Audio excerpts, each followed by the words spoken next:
One of America's oldest museums is the National Museum of Health and Medicine near Washington. It opened 150 years ago as the Army Medical Museum during the Civil War. Now, it has a new building for its collection. Jim Curley organizes the historical objects, like microscopes from the 1860s.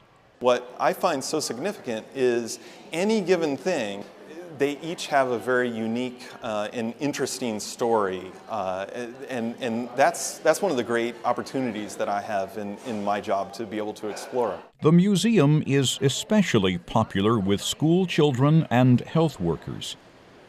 They can get a close look at the human body, like this leg swollen with elephantiasis.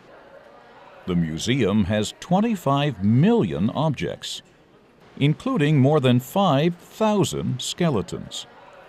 Tim Clark is the deputy director. So the skeleton is of one of our first animal astronauts. Abel was a rhesus monkey. She flew into space for a very brief period of time in 1959. Some objects have been used for medical research by the military, including the bullet that killed President Abraham Lincoln in 1865.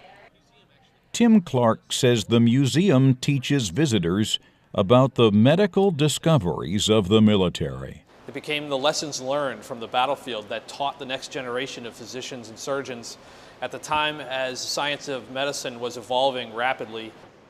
What we have here is a contre-coup injury.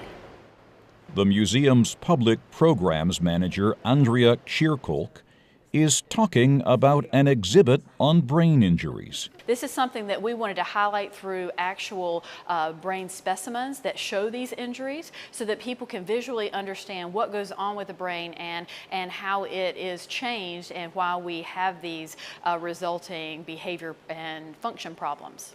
The museum seeks to promote the understanding of medicine, past, present, and future.